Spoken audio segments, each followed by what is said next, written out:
Bonsoir, merci d'être là. Voilà, alors je vais vous parler donc de l'image de la révolte d'une disparue et l'ouvrière de Vonder. Donc ce film, reprise d'Hervé Leroux, qui est sorti en salle en 1997.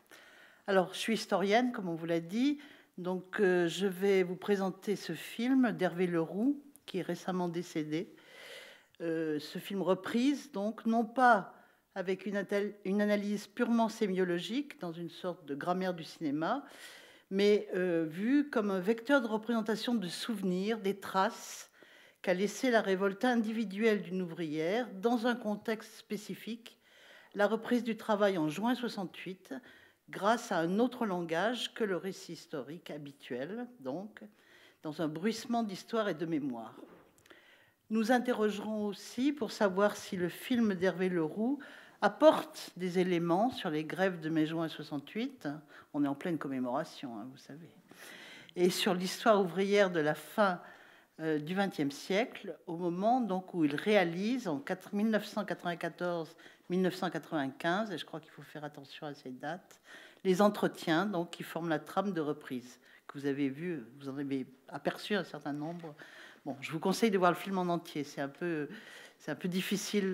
Bon, certaines d'entre vous l'ont peut-être vu, mais c'est un peu difficile. Évidemment, il fait 3h et quelques, 3h10, donc je ne pourrais pas vous montrer tout le film. J'ai des courts extraits. La représentation des ouvriers, encore plus des ouvrières, dont donc le cinéma français, est relativement rare. L'historien du cinéma, Michel Cadet, estime qu'il y a une centaine de films sur les 7000 longs métrages réalisés depuis le cinéma parlant. Alors on voit la classe ouvrière à l'écran à des moments spécifiques, autour du Front populaire, avec par exemple À nous la liberté de René Clair, La belle équipe de Duvivier, Tony de Renoir, bon, il y en a d'autres. Hein. À la Libération, on peut citer La bataille du Rail de René Clément, et dans le post-68. Enfin, après le mouvement social de novembre-décembre 1995, période où l'on peut parler d'espace de réception favorable pour ce type de film, avec Rosetta, Paroles de Bips, ressources humaines, etc., et reprise. Donc le film bénéficie à sa sortie au cinéma Saint-André-des-Arts en mars 1997 de cet espace de réception spécifique. L'ouvrier type est alors passé de l'ouvrier qualifié des années 1936-1965 à l'ouvrière spécialisée, l'OS, pour le cinéma post-68. Après 68, il y a développement d'un cinéma militant et une place est faite dans ce cinéma aux OS femmes, comme d'ailleurs aux OS immigrés, pendant une dizaine d'années environ. Avec les films, par exemple, de Jean-Pierre Thorne, Oser lutter, oser vaincre, Flin 1968, au film le film Le dos au mur de 1979, ou encore Marine Karmitz, qui a fait du cinéma avant d'être un entrepreneur de cinéma, avec Camarades, donc en 1970, ou Coup pour coup en 1972. Il faut aussi évoquer, très rapidement, hein, je ne peux pas faire plus, la pratique entre 1967 et 1974 d'ouvriers de Besançon et de Sochaux, qui, dans les groupes Medvekin, à partir de la grève de la Rodiaceta en 1967, ont pris la caméra avec l'aide importante de Chris Marker. Et il y a deux films intéressants qui sont sortis maintenant en DVD qu'on peut voir. À bientôt, j'espère, en 67, et Classe de lutte en 68. Et ces deux films, dans ces deux films, il y a une présentation d'une femme, et on voit la différence justement de son implication. Dans le film de 67, elle est silencieuse, on écoute son mari parler, et dans celui de Classe de lutte en 68, elle est devenue militante et c'est elle qui prend la parole publiquement. Alors, dans le post-68, les OS, promus comme symbole de l'exploitation et de la révolte de la classe ouvrière, sont les héros et héroïnes de ce cinéma militant, mais aussi d'un cinéma grand public que vous connaissez sans doute. La classe ouvrière va au paradis, d'Elio Petri, Palme d'or à Cannes en 72.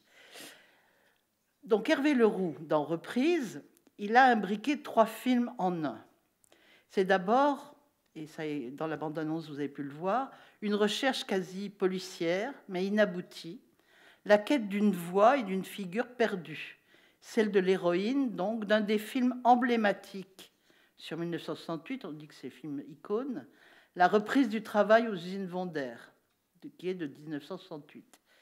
Cette reprise du travail aux usines Wonder est un plan séquence d'une dizaine de minutes qui a été tourné le 10 juin 1968 par des élèves de l'IDEC.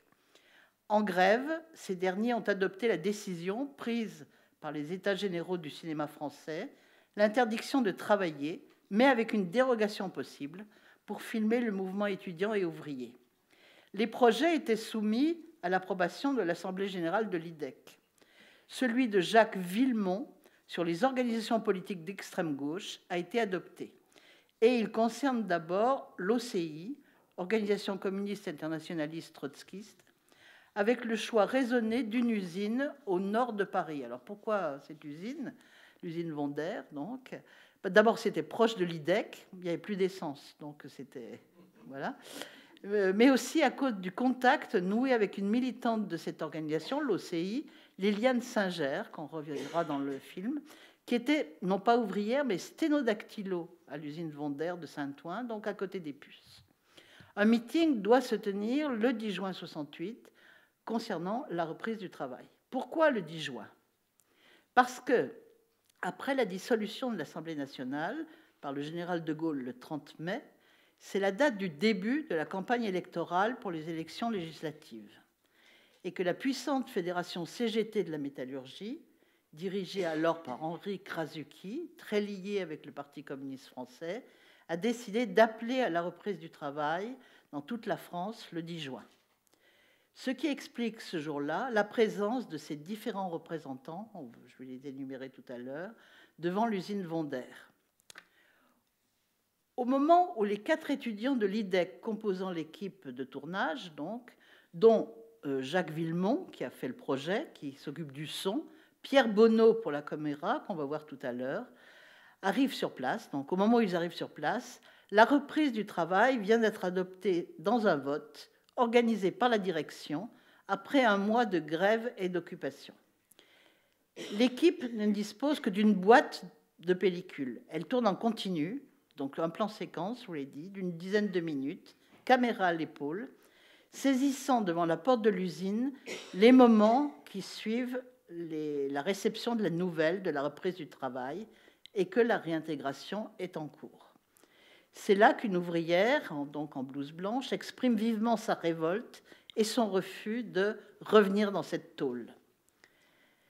Les hommes qui sont autour d'elle, dont certains la prennent par l'épaule, vous l'avez vu, hein, donc ces hommes qui sont autour d'elle, pour la faire changer d'avis, ne sont pas de l'entreprise Wonder.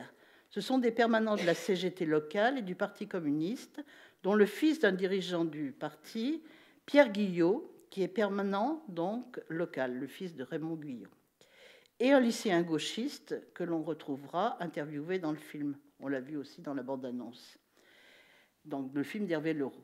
Donc, d'après le réalisateur, le point de départ du projet de son film est une image fixe, un photogramme du film séquence de juin 68, qui est paru, qu'il a vu pour la première fois en 1981 dans un numéro spécial des Cahiers du cinéma, accompagné du commentaire suivant: ce petit film, c'est la scène primitive du cinéma militant, la sortie des usines Lumière à l'envers.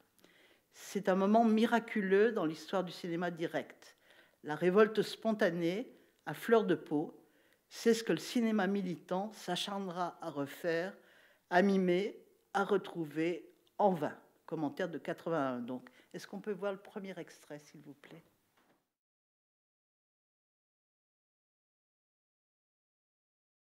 Non, moi je ne rentrerai pas, non, je ne rentrerai pas là-dedans. Ça, je ne mettrai plus les pieds dans cette tôle, là. Faut rentrer ici, vous allez voir quel bordel que c'est. On est dégueulasse jusqu'à là, on est toutes noires, hein, faut le voir, vous. Bien sûr, les mêmes femmes qui sont dans les bureaux, avec leur foot, là. Payotte avec le patron, c'est tout ce que j'aime faire, de toute façon, alors. On va y arriver, la prochaine. Ouais, de toute façon, c'est fini, maintenant, on ne pourra plus rien avoir. C'est pas vrai, pas avec le patron, avec... Même pas besoin d'aller au chiottes, on n'a pas le droit. D'aller au chiottes. C'est ça, mon gros. Le film n'est pas signé. J'ai retrouvé les noms des élèves de l'IDEC qui l'ont tourné, Bonneau et Villemont. Bonneau a tenu à ce qu'on se voit à Saint-Ouen, sur les lieux du crime. Je répète, les gens de secondaire, rentrez, reprendre votre travail tranquillement. C'est ça. On était dans une 2 chevaux, on avait une caméra et une boîte de pellicule, un magnétophone. On a chargé la pellicule, c'est Jacques qui l'a chargé sur le capot de la 2 chevaux, je vois encore. Moi j'ai préparé, je me suis équipé avec la caméra parce que c'est une caméra un peu lourde et je crois me souvenir qu'on la mettait sur une sorte de harnais, enfin de ventrière que moi je repliais en avant parce que c'était plus comme, enfin il y avait une petite installation préalable, hein, et puis on a commencé à tourner. D'abord un plan un peu large de la façade avec... C'est celui avec la banderole qu'on voit au début du film. Oui, je sais pas, c'est celui-là. Et puis ensuite, on s'est enfoncé dans la foule. Enfin, il y avait une situation qui était très forte, qui était aussi sans doute fragile. Et il suffisait peut-être qu'on fasse un pas en avant. Enfin, je parle pour moi, capable, pour qu'on tout d'un coup me demande mais qu'est-ce que vous faites? Voilà. Alors, je voudrais bien pouvoir vous en faire voir plus, mais bon, vous aurez l'occasion ici. Donc, comme les autres films, reprise et mise en scène avec des mouvements de caméra, un décor, un éclairage, des cadres, un découpage, un mixage, un montage. On vient de le voir avec Pierre Bonneau, donc, installé dans une rue des Puces, en face du café La Chope des Puces, dont on reparlera tout à l'heure. Il faut donc toujours se poser la question des choix réalisés par Hervé Leroux et sa monteuse. Pour monter ces 3h10 de film, qui lui ont été accordés par le producteur à partir des 15 heures de rush. Le film n'est d'ailleurs pas monté dans l'ordre de l'enquête, mais je vais citer Hervé Leroux. J'en respecte seulement le mouvement général, qui va des hommes vers les femmes, des responsables syndicaux vers les OS et les anonymes, et puis, pour finir, par Bruno. Bruno, c'est le délégué CGT qu'on voit dans le film de 68, c'est-à-dire revenir à l'enquête, interviewer la dernière personne à l'avoir cinématographiquement rencontrée. Donc, je n'ai pas respecté l'ordre des entretiens, hein. Je ne pouvais de toute façon pas vous passer le film en entier. Donc, je vais prendre un exemple, celui de l'intrusion très forte du cinéma au montage, qui donne un sens à l'ensemble de l'entretien. Il s'agit d'un plan ravageur qui dure 1 seconde, donc je ne pourrais pas vous le passer ici, qui passe avec un montage cut de la vision de la plage déserte où officie comme plagiste l'ex-lycéen gauchiste, Poulou, qu'on a vu dans la bande-annonce, un peu forci par rapport au film de 68. Il passe donc de cette plage déserte à la piscine surpeuplée de Saint-Ouen. Ce plan n'a aucun sens dans le récit, sauf en fait de conclure l'entretien par un jugement en images sur les propos qui précèdent, sur les choix de vie de ces textes lycéens gauchistes. Hervé Leroux, donc, trace, grâce à l'image, au son et au montage, une série d'entretiens donc in situ, un portrait attachant de destins pluriels d'hommes et de femmes qui ont partagé un temps à Saint-Ouen, dans la proche banlieue parisienne, le même espace de travail, l'usine Vendère. Connu alors dans le monde entier par la publicité, sa réclame, comme on disait à l'époque, répétée inlassablement sur les ondes, la pile Vendère ne s'use que si l'on s'en sert. L'entreprise était le type même d'un établissement familial de la seconde industrialisation, dirigé par un patron paternaliste, dont l'affaire a prospéré dans les années 50-60 grâce aux territoires colonisés, dépourvus d'électricité, et grâce aux guerres coloniales, puis à l'invention du transistor. Il n'y a plus de traces, sauf des bâtiments vides et des souvenirs dans les mémoires de salariés de cette usine. Comment Hervé Leroux a-t-il fait ressurgir ces souvenirs? Comment les entretiens ont-ils été réalisés? Alors, il l'explique en particulier dans un livre donc, qui a accompagné la sortie du film que j'ai ici. Les syndicalistes ont été, selon lui, les plus faciles à retrouver. Il y a le bâtiment, la Bourse du Travail. Donc, le film débute en fait par une réunion collective à la Bourse du Travail de Saint-Ouen.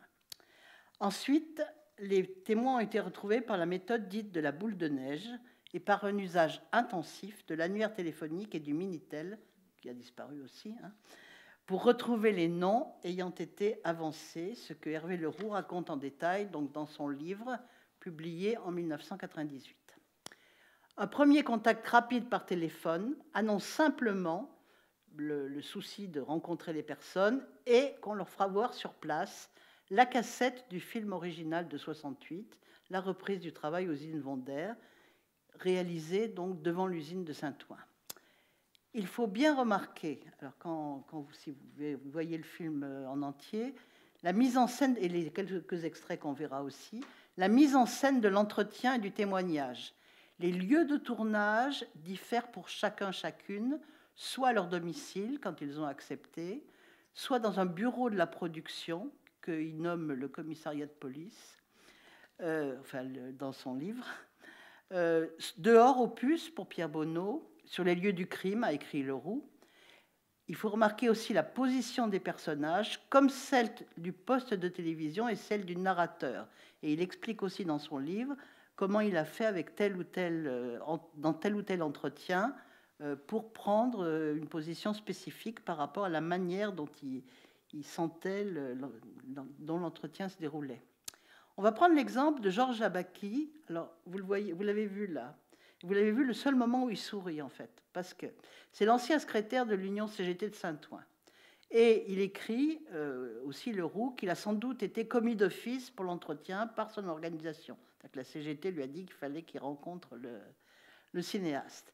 Il est filmé dans une salle aux couleurs glauques, de face, et globalement, sauf dans le petit extrait qu'on a vu, il a l'air un peu accablé.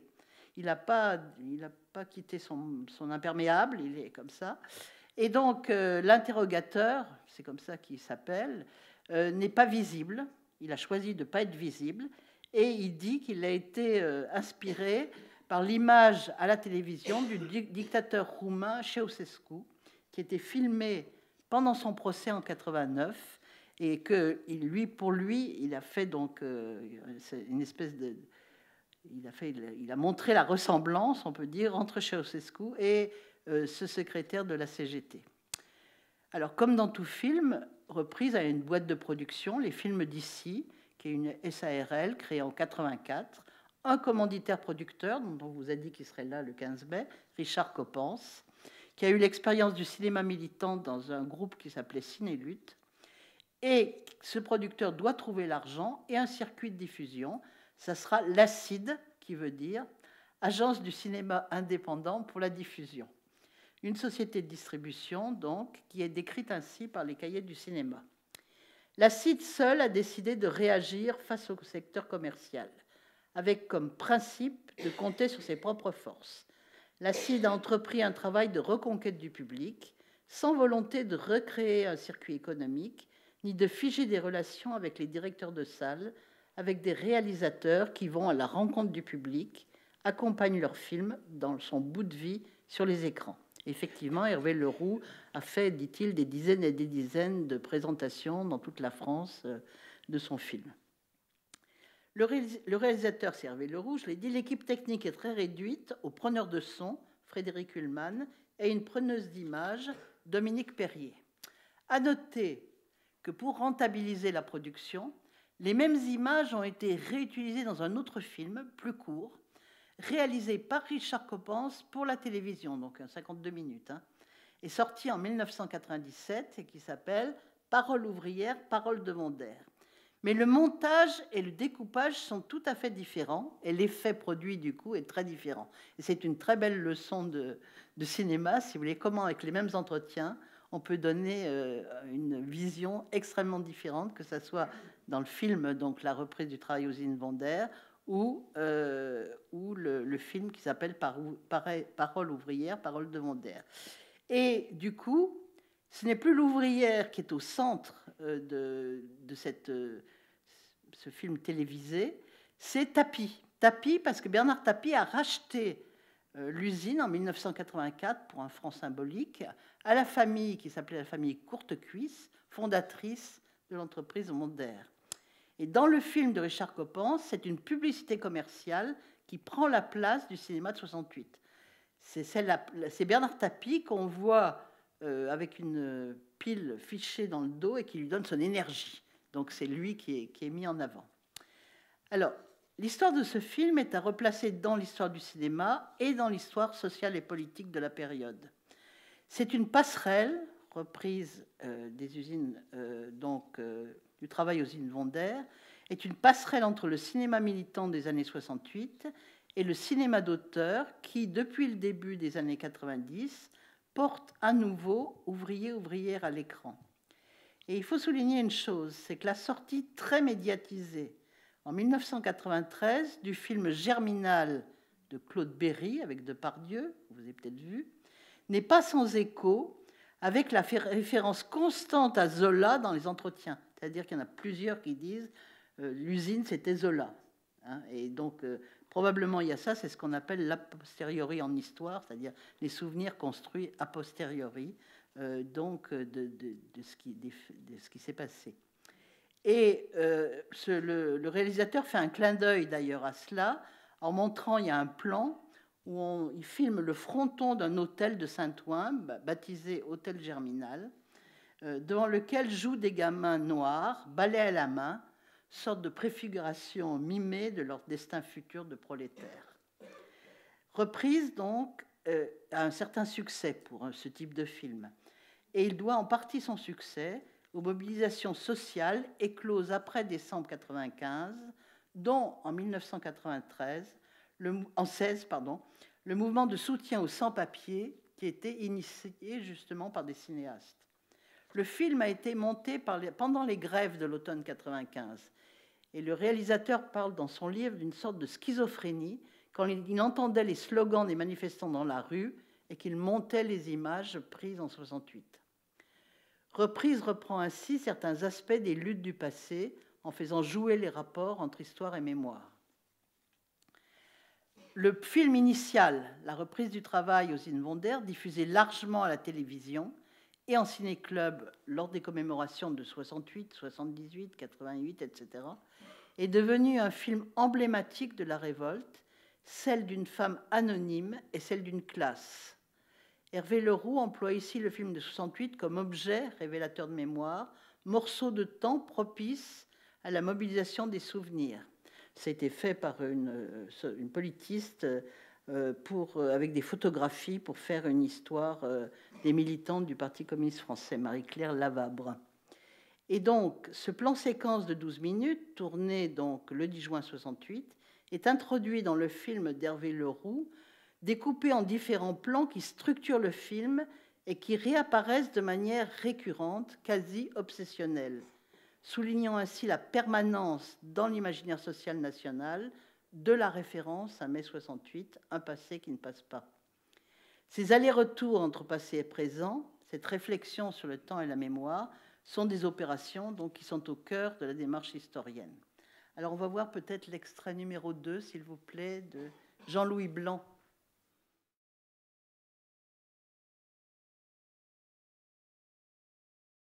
Chez Wonder, j'étais bien. Et on n'était pas d'accord avec la direction, j'étais délégué, on se battait, il y avait des luttes, mais j'étais bien. Moi, je regrette que Wonder ait fermé. C'est nostalgique peut-être, mais... J'ai l'impression que ça existe moins, ça, le sentiment d'être des anciens d'une entreprise aujourd'hui. Non, je crois que ça doit se perdre, mais bon, les entreprises se perdent aussi, hein, il y en a beaucoup qui ferment, et puis la mentalité a changé, on ne travaille plus dans les mêmes conditions. Là, chez Wonder, c'était... des fois, je fais des comparaisons. Wonder était une vieille entreprise, mais on avait un travail d'assurant, on faisait 8 heures par jour. Tandis que maintenant, vous avez des gens qui travaillent à mi-temps et ils ne viennent pas. Ils sont pris pour 15 jours. Maintenant, c'est une déformation du travail, en fin de compte. Et puis, bon, les gens, ils travaillent, mais ils travaillent sans travailler, puis ils n'ont plus le cœur. Et nous, ils n'ont pas le sentiment d'appartenir, enfin, d'être dans une entreprise. Ouais, c'est ça. Enfin, moi, je le ressens comme ça. Hein. Mais c'est vrai, c'est un peu ça. Avant, on était une grosse famille. Moi, je disais quand il y avait des problèmes, et je disais, c'est vrai qu'il y avait des gens qui avaient peur, ils avaient tendance à courber les chines. Alors je leur disais, bon, le patron il peut venir à tomber malade. Hein. L'entreprise va pas couler pour ça. Hein. Dis nous, par contre, si on décide de ne pas venir de la journée, là, le patron, ça va lui faire mal. Hein. Ah, mais il ne faut pas... nous, lui, on n'a pas besoin de lui, nous, pour faire tourner l'entreprise. L'entreprise, elle tourne. Et sinon, on ne vient pas, que c'est le sens contraire. On décide tous du jour au lendemain, on ne vient pas. Il nous a fait chier hier, allez, on ne vient pas. Qu'est-ce qui va se passer?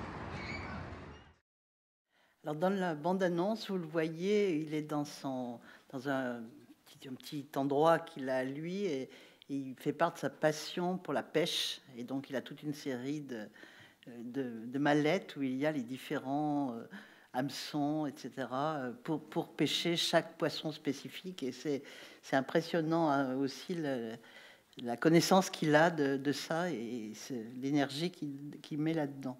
Alors donc, le réalisateur a recueilli en 1994-95 des récits pluriels de personnes, hommes et femmes, qui n'ont plus à cette date le droit à la parole dans l'espace public.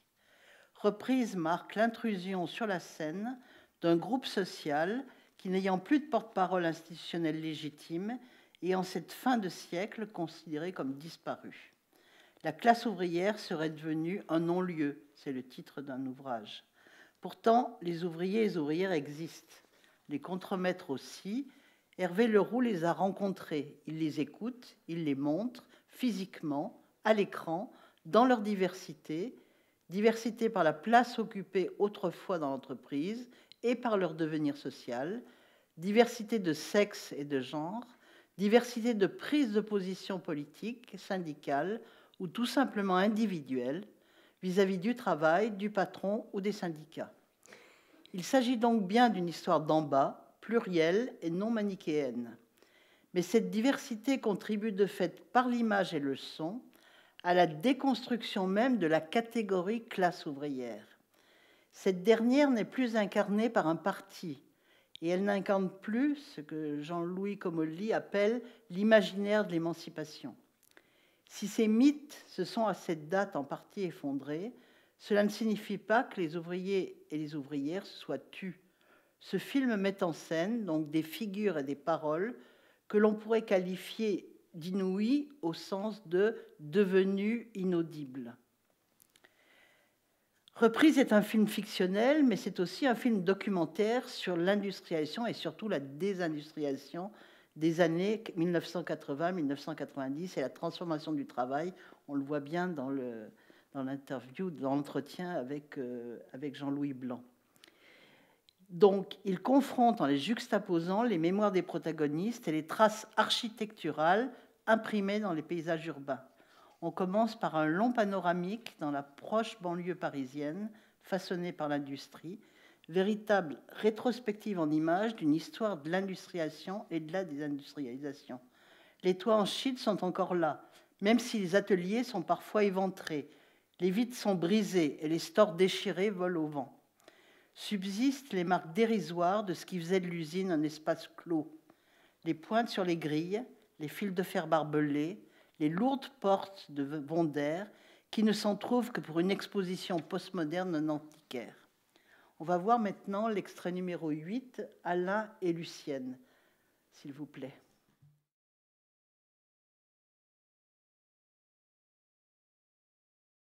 Oui. C'était un gendarme. Un vrai gendarme. C'était un vrai homme.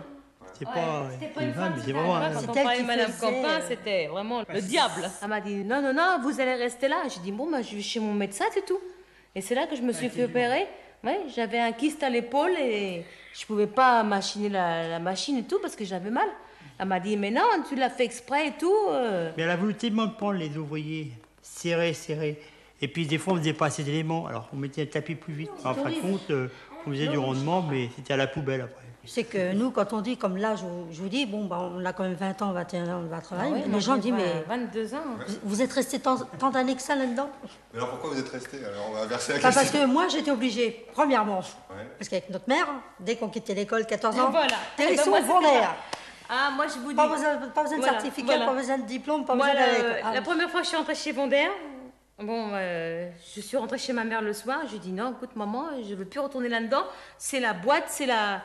Vraiment, ma mère m'a dit, si tu ne retournes pas là-bas demain matin, je te mets bonne chez les autres.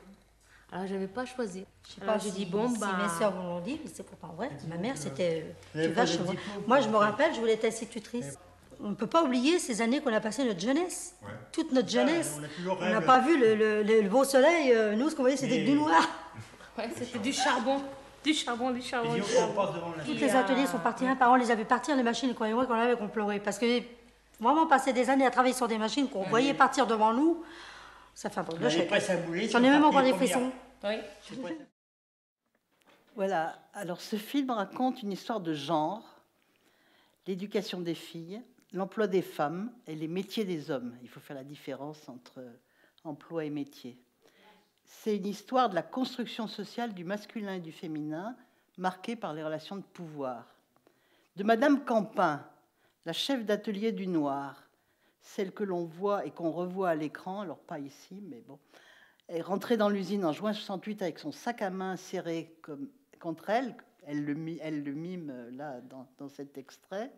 On dit que c'est un vrai homme, on dirait du genre masculin, dur et autoritaire, sous la férule de laquelle travaillaient une centaine d'ouvrières dans des conditions très difficiles, semblables à celles du XIXe siècle.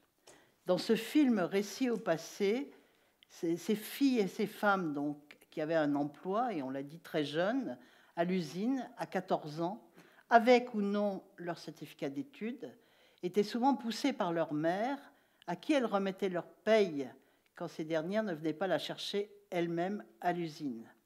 Une des interviewées que l'on va voir maintenant, c'est l'extrait numéro 6, Yvette.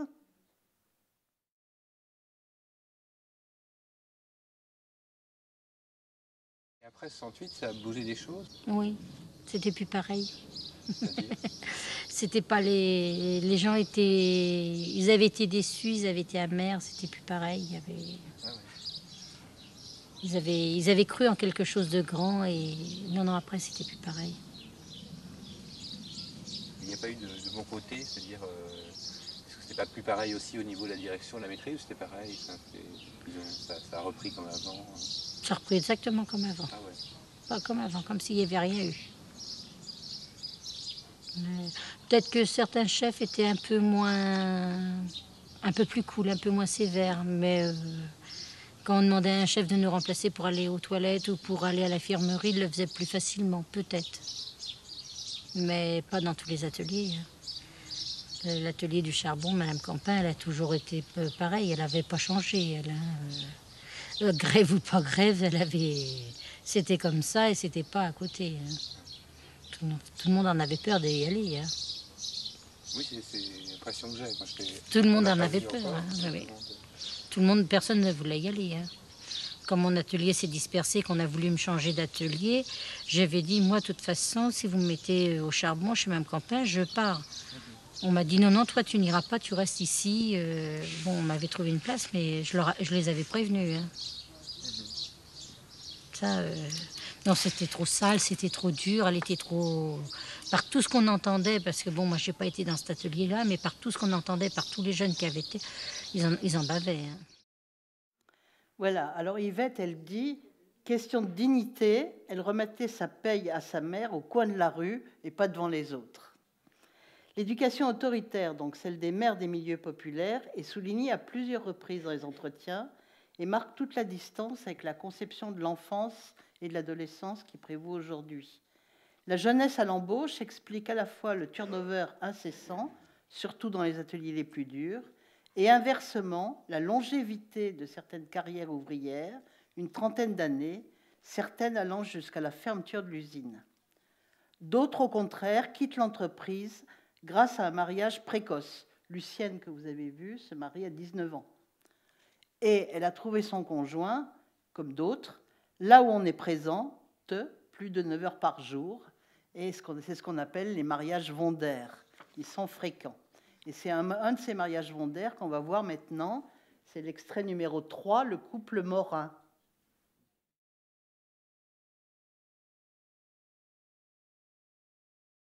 Il y a Cadler qui a travaillé encore, il travaillait dans les bureaux.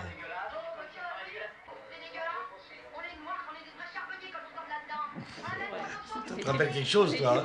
Elle a travaillé, ma femme, chez Bronner.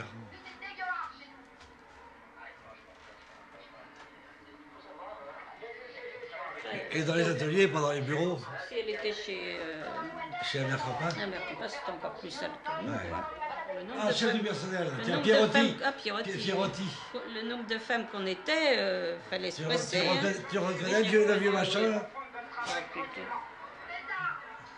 C'est ça, Kay. Hein? Qu'est-ce qu'elle lui dit? Une semaine en moins. Moi, je suis rentrée en 1900. 56. En mars 56, quelque chose comme ça. J'étais à la manutention, je faisais les paquets de piles, on mettait ça dans des cartons et puis on faisait de l'emballage. Enfin, en grande partie, c'était de l'emballage, quoi. C'est là que j'ai connu mon mari après. Rentré quand? Voilà. Hein? Tu es rentré quand? Moi, je suis rentré en 57. mai 1957. Ouais. Ouais. Et c'est dans quel atelier ou dans... Mécanique. Comme fraiseur P2 à l'époque. Oui, professionnel, non? Ah oui, oui. Ah oui, oui. J'avais appris un métier. On avait surtout affaire à nos chefs de... Chacun son... Oui, mais dès qu'il y avait problème, c'était le chef du personnel Ah oui, qui était là pour ça. résoudre. Hein. Le chef du personnel, c'est celui qu'on voit dans le film. Oui, Pierotti. Voilà. Alors vous voyez que ce couple donc, qui s'est connu dans l'usine, hein, c'est emblématique de cette différence entre les sexes. Elle est reste OS toute sa vie, à l'emballage. Lui est et reste ouvrier professionnel, délégué syndical CFTC, puis CFDT. Dans la discussion, donc la dispute ou le différend, on va dire, avec sa femme sur les premières ouvrières, finalement il a raison, hein, mais bon. Il prétend toujours avoir le dernier mot et montre ainsi un autoritarisme certain dans sa gestion des rapports de couple. Les entretiens et la manière de filmer les personnes interrogées dessinent les subtiles hiérarchies à l'œuvre dans l'entreprise. Plusieurs mondes se côtoient sans toujours se mélanger, ouvriers professionnels et OS, ceux qu'on appelle les intellectuels, c'est-à-dire la recherche, les bureaux d'études, les employés du bureau, telle celle qui était à l'origine de la venue des étudiants de l'IDEC le 10 juin 68 et qu'on va écouter plus longuement parce qu'elle va nous raconter la grève. C'est l'extrait numéro 4, Liliane Singer.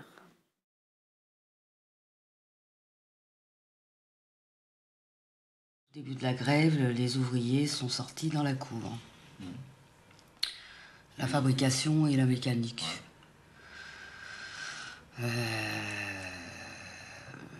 Déclarant qu'ils étaient en grève. Ils étaient en grève. La grève générale avait démarré peu avant, hein. Un petit peu avant. Donc ça discutait beaucoup dans les ateliers, probablement. Pas dans les bureaux. Vous étiez dans les bureaux? Moi, j'étais dans les bureaux. Et ben, j'ai entendu du bruit, enfin un rassemblement. J'ai regardé, j'ai dit c'est parti. Ouais. Bah oui, c'est parti, c'était parti. Il n'y avait pas de doute, Vonder entrait dans la grève. Donc, ils ont essayé la répression, et puis... non, c'était... Bon. Et puis ensuite, on a fait une erreur. On est sorti. Ouais. C'est-à-dire qu'on n'a pas occupé de l'intérieur. Voilà, on est sorti. Et le lendemain, je pense que c'est le lendemain, enfin le soir même, il y a dû avoir une assemblée à l'extérieur, organisée par l'Union locale, ou je ne sais plus ce qu'ils ont raconté, enfin... La CGT tout de suite était là encore? Était présente tout de suite alors? Ah oui, tout de suite, oui. Tout de suite. Moi j'étais syndiquée CGT à l'Union locale. Ah mais individuellement? Individuellement, oui. La CGT apparaissait pas? Non, il n'y avait pas de section syndicale du tout, ni CGT, ni rien d'autre. Voilà, alors Liliane Singer est la première qui est devenue infirmière, je précise. Elle est la première à raconter la mise en grève, et la seule d'ailleurs, comme ça, et l'occupation. C'est une militante d'extrême gauche, de l'OCI, on l'a dit, et aussi adhérente à la CGT. Elle énonce sa proposition de constituer un comité de grève dans la lignée de son organisation, et raconte l'occupation des locaux, mais aussi le frein de la direction de la CGT. Alors, les conditions de travail sont très dures dans cette entreprise, et les revendications paraissent aujourd'hui dérisoires. Avoir du savon, avoir une douche pour les ateliers. Les hommes qui venaient réparer les machines de l'atelier au noir avaient le droit, avaient une douche, mais les femmes n'en avaient pas. Et voilà, et ils l'ont obtenu après 68. Ça a changé quand même un peu l'atmosphère de l'usine. Voilà. Alors, donc, les hommes entrent dans l'entreprise avec des qualifications, on l'a vu. Dévouement à l'esprit maison, ils arrivent à faire une carrière de mobilité ascendante, On en aperçoit dans la bande-annonce, donc des contremaîtres, agents de maîtrise, jusqu'à cadres. Mais au moment de la crise et de la recomposition industrielle, les divisions traditionnelles de la main-d'œuvre sont bouleversées. Alors, nous allons voir maintenant un extrait, l'extrait numéro 9, un dirigeant de la CGT locale qu'on voit dans la bande, au début du film et qu'on voit ici alors qu'il est retraité. C'est l'extrait numéro 9, Bruno.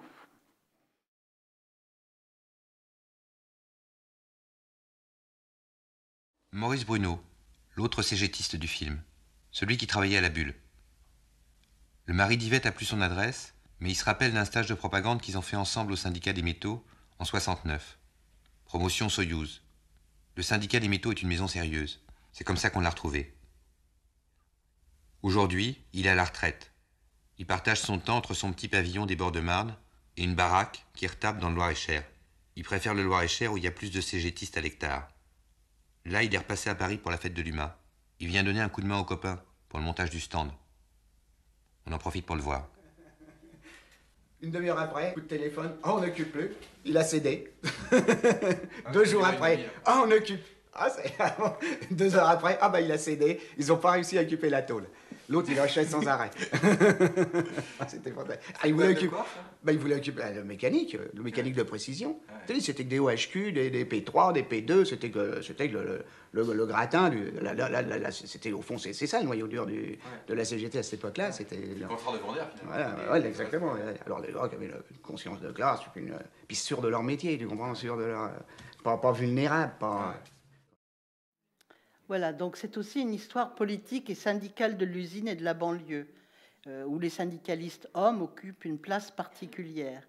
Ils marquent le poids et l'ancienneté de la présence syndicale et politique de la CGT et du Parti communiste français dans ce qu'on appelait la banlieue rouge, où se trouve Saint-Ouen.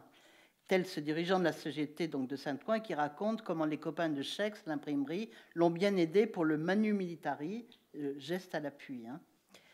L'autre courant syndical, le syndicalisme chrétien, est présent, même s'il semble moins bien organisé, plus isolé, mais tout aussi déterminé. Il y a 2 personnages, il y a Louis Morin, qu'on a déjà vu, qui a milité à la JAC, Jeunesse agricole chrétienne, puis la JOC, Jeunesse ouvrière chrétienne, et qui crée en entrant une section CFTC, puis CFDT, et il se concentre sur les problèmes du quotidien, avoir du savon pour se laver après le travail. Dans l'entretien, on ne l'a pas vu, mais il souligne les divergences entre CGD et CFDT au cours de la grève. Il refuse, lui, de voter pour la reprise et attend 3 jours avant de rentrer. Alors, on ne pourra pas passer l'extrait suivant, l'extrait numéro 5, Marie-Thérèse, sœur ouvrière, parce qu'on n'a pas plus le temps, si on peut laisser de la place au débat. Sœur ouvrière, c'est une religieuse OS qui est en mission, une sorte de mission dans l'entreprise, qui encadre les filles de son atelier pour que leurs revendications aboutissent.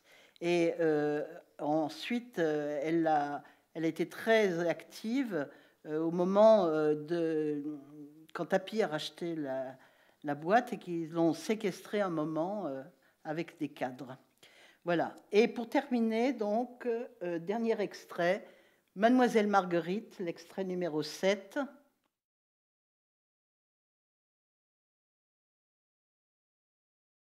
Il y a des fois, faut être solide, parce que c'était pas toujours la cool. Diriger des ateliers, c'est pas facile, croyez-moi. Surtout que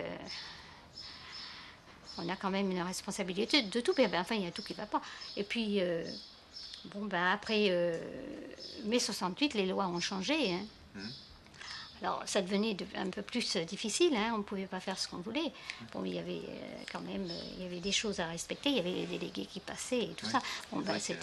C'était une chose normale qu'il y ait des délégués. Moi, je ne suis pas contre les délégués, au contraire. Mais il y avait des fois, on ne pouvait pas remédier à ce qu'ils nous demandaient. C'était comme ça. Bon, il y a des fois des choses sur des postes. Oui, c'était vrai, mais il y a eu l'époque de mai 68 et puis il y a eu l'époque entre 70 et tout ça, à l'époque où c'est qu'il y a eu beaucoup les mouvements qui avaient, je ne sais pas si vous avez les maoïstes. Ah oui, il y en a eu chez Oui, Vendée. il y en a eu chez Vendée. Alors, moi, j'en avais dans mon atelier, j'en avais 4. Ah oui. Alors ça, c'était... fallait pas se faire prendre au piège, se dire, moi je voyais tout de suite. Vous savez, c'était des filles qui sortaient des facultés de toute façon.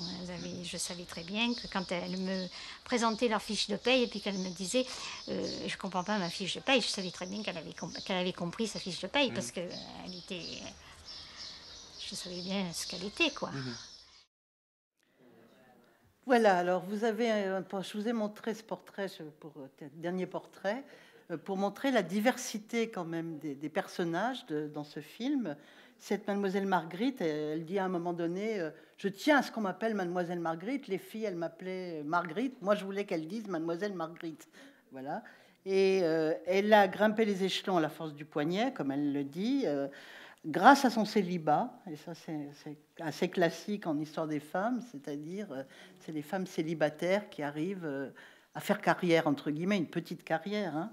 Mais, et c'est en ça qu'elle n'est pas du tout manichéenne, mais on ne le voit pas évidemment ici, c'est elle qui frappe tapis avec son parapluie. Alors elle avait dit qu'elle voulait absolument... non, le parapluie de Morin d'ailleurs, elle lui prend le parapluie pour taper sur tapis. Et elle lui a dit, je veux absolument pas qu'on en parle, mais c'est les autres qui en ont parlé de mademoiselle Marguerite qui a tapé sur tapis. Et donc, vous voyez, c'est tout ça pour vous montrer que les portraits sont pas, enfin, sont assez... Là, évidemment, l'extrait que j'ai choisi, ça pourrait paraître très manichéen, mais en fait, c'est beaucoup plus complexe que ça. Voilà, alors je terminerai pour vous laisser quand même la parole. Ce documentaire, donc film policier, film de fiction, film de montage, est un vrai récit historique. Aller-retour constant entre passé et présent, rapport entre histoire et mémoire, réflexion sur le temps sont bien des préoccupations majeures de l'histoire. On pourrait même dire que ce film joue implicitement, sans qu'évidemment les faits soient recherchés, le rôle d'un manifeste pour une histoire sociale renouvelée dans ses approches et ses méthodes, ayant abandonné l'histoire du groupe, de la classe, pour celle du genre, des individus, des contextes, des conjonctures et des événements remarquables qui marquent les parcours individuels. Je vous remercie.